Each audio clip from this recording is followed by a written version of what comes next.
सिंहासन 32 की 28वीं कहानी। वैदेही पुतली की कथा। लगातार 27 पुतलियों से राजा विक्रमादित्य की महानता की कहानी सुनकर परेशान हो चुके राजा भोज ने एक बार फिर सिंहासन पर बैठने की कोशिश की। वह जैसे ही सिंहासन पर बैठने गए तभी 28वीं पुतली वैदेही ने उन्हें रोक लिया और राजा विक्रमादित्य की स्वर्ग यात्रा और इस दौरान उनके द्वारा किए गए पुण्य कार्यों का किस्सा बताना शुरू किया। एक रात महाराज विक्रमादित्य अपने महल में सोए रहे थे। इस दौरान उन्होंने सपने में एक सोने का महल देखा। महल की सजावट व आसपास का नज़ारा बहुत ही खूबसूरत था। सपने में ही महल के बाहर उन्हें एक योगी दिखाई दिया जिसका चेहरा हूबहू उनके जैसा ही था। यह देखते ही अचानक उनकी नींद टूट गई। वह समझ गए कि वह एक सपना देख रहे थे, लेकिन जागने के बाद भी उन्हें पूरा सपना अच्छी तरह से याद था। उन्होंने अपने पंडितों व ज्योतिषों को अपना सपना सुनाया और इसका मतलब जानने के लिए उनसे कहा। सभी विद्वानों ने राजा विक्रमादित्य से कहा, महाराज, आपने सपने में स्वर्ग के दर्शन किए हैं और वह महल देवराज इंद्र का है। देवताओं ने शायद आपको शरीर स्वर्ग आने का निमंत्रण दिया है। अपने विद्वानों की यह बात सुनकर विक्रमादित्य आश्चर्यचकित हुए। उन्होंने पंडितों से पूछा, स्वर्ग जाने का रास्ता कौन सा है और इस यात्रा में किस किस की चीज़ की ज़रूरत पड़ सकती है। काफ़ी सोचने के बाद सभी विद्वानों ने उन्हें वह मार्ग बताया जहाँ से स्वर्ग में प्रवेश किया जा सकता है। इसके साथ ही उन्हें यह भी कहा कि जो हमेशा भगवान को याद करता है और धर्म का पालन करता है वही स्वर्ग जा सकता है। इस पर राजा ने कहा कि काम करते हुए कभी न कभी उनसे अनजाने में कोई गलत काम जरूर हुआ होगा। साथ ही कई बार राजकाज के कारण भगवान की पूजा करना भी छूट जाता है। इस पर सभी ने एक मत होकर कहा, महाराज, अगर आप इस काबिल नहीं होते तो आपको स्वर्ग के दर्शन ही नहीं होते।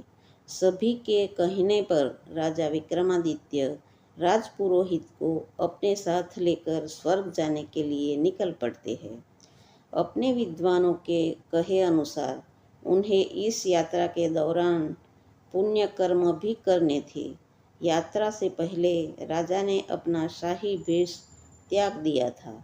वह आम लोगों की तरह कपड़े पहनकर यात्रा कर रहे थे।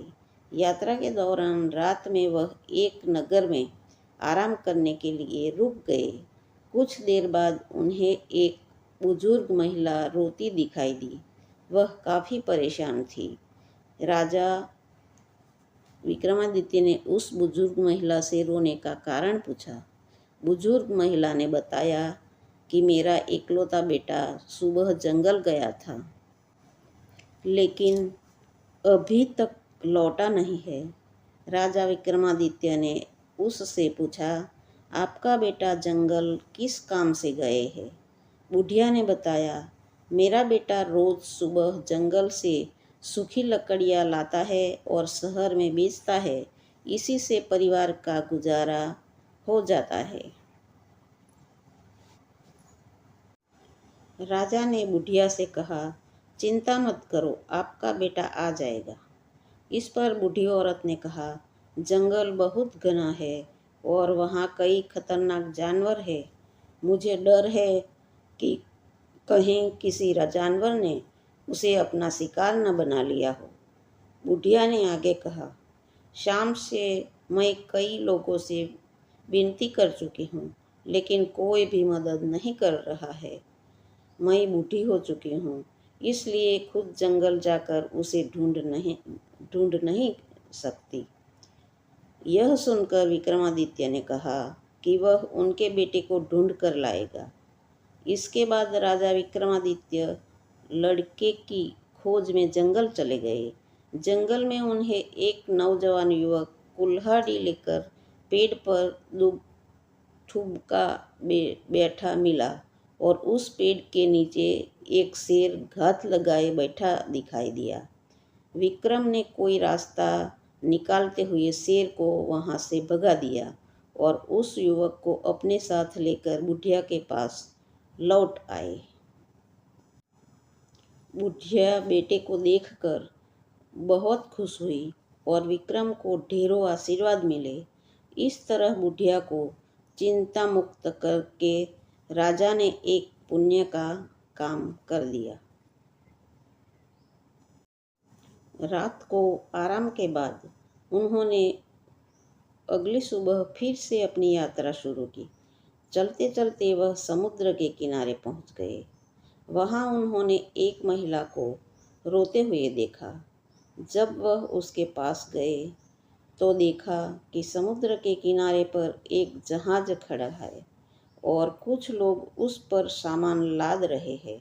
जब उन्होंने महिला से रोने का कारण पूछा तो उसने बताया, कुछ महीने पहले ही मेरी शादी हुई है और अब मैं गर्भवती हूँ। मेरे पति इसी जहाज पर काम करते हैं और आज जहाज दूर किसी देश जा रहा है। यह सुनकर राजा विक्रम ने कहा, इसमें परेशानी की क्या बात है? कुछ ही समय बाद तुम्हारा पति लौट आएगा। इस पर उसने अपनी चिंता का कारण कुछ और बताया। उसने कहा, कल मैंने सपने में सामान से लदे एक जहाज को समुद्र के बीच भयानक तूफान में धीरते देखा है। तूफान इतना तेज था कि जहाज टूटकर समुद्र में डूब गया और उस पर सवार सभी लोग मर गए। उस महिला ने आगे कहा, अगर यह सपना सच हुआ तो मेरा क्या होगा और मेरे होने वाले बच्चे की देखभाल कैसे होगी? राजा विक्रमादित्य को यह बात सुनकर दया आ गई। उन्होंने समुद्र देवता द्वारा दिए गए शंख को महिला को दिया और कहा, यह अपने पति को दो और उससे कहो कि जब भी तूफान या कोई अन्य प्राकृतिक आपदा आए तो इस शंख को फूंक दे।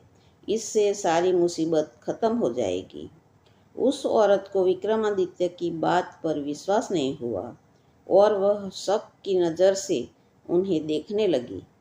राजा विक्रमादित्य ने महिला की शंका को भांप लिया और तुरंत शंख में एक फूंक मारी, जिसके बाद देखते ही देखते वह जहाज और उस पर तैनात सभी लोग कोसों दूर चले गए। अब दूर दूर तक सिर्फ समुद्र नजर आ रहा था। वह औरत और वहां खड़े अन्य लोग यह देखकर हैरान हुए। इसके बाद महाराज ने फिर से शंख फूंका तो वह जहाज सभी कर्मचारियों सहित वापस आ गया। अब उस औरत को शंख की शक्ति पर विश्वास हो गया था। उसने राजा से वह शंख लेकर धन्यवाद कहा। राजा विक्रमादित्य उस औरत को शंख देकर अपनी यात्रा पर आगे बढ़ गए। कुछ देर चलने के बाद आकाश में काले बादल मंडराने लगे और बादल जोर जोर से गरजने लगे। इसी बीच उन्हें एक सफ़ेद घोड़ा वहां आता दिखा दिया। जब वह घोड़ा उनके पास पहुंचा तो एक आकाशवाणी हुई, हे महाराज विक्रमादित्य, इस धरती पर तुम्हारे जैसा पुण्यात्मा और कोई नहीं हुआ।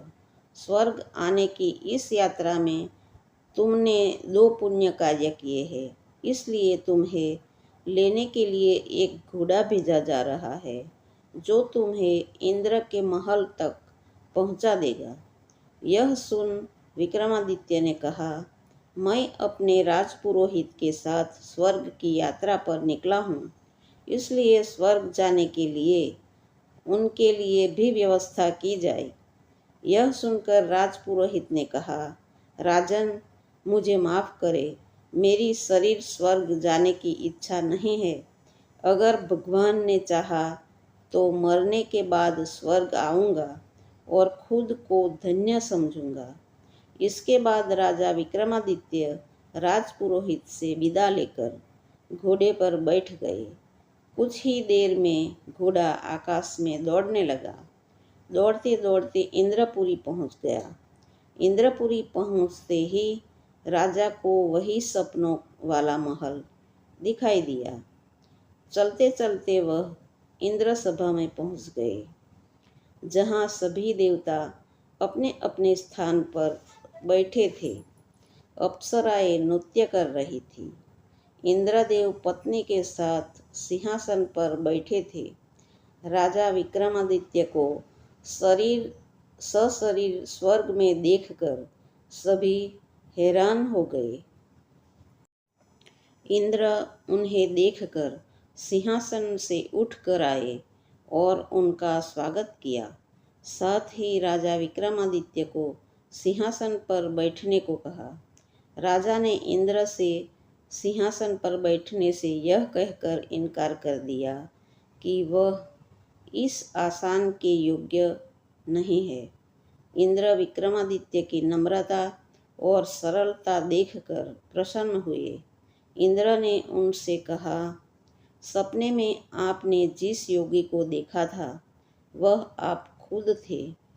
आपने इतना पुण्य कमा लिया है कि इंद्र के महल में आपको स्थायी स्थान मिल गया है। इसके बाद इंद्र ने राजा विक्रमादित्य को एक मुकुट उपहार में दिया। राजा विक्रमादित्य कुछ दिन इंद्रलोक में बिताने के बाद वह मुकुट लेकर अपने राज्य वापस आ गए। यह कहानी सुनाने के बाद 28वीं पुतली वैदेही ने राजा भोज से कहा कि अगर तुम भी राजा विक्रमादित्य की तरह पुण्य करने वालों में से है, सरल व विनम्र हो, तो ही इस सिंहासन पर बैठ सकते हो, वरना नहीं। इतना कहकर 28वीं पुतली वैदेही वहाँ से उड़ जाती है। तो बच्चों, इस कहानी से हमें यह सीख मिलती है कि हमें दूसरों की मदद करनी चाहिए, क्योंकि अच्छे कर्मों का फल ज़रूर मिलता है और अच्छा ही होता है। इसलिए हमें कोई भी मुश्किल काम करना चाहिए और किसी की मदद ज़रूर करनी चाहिए।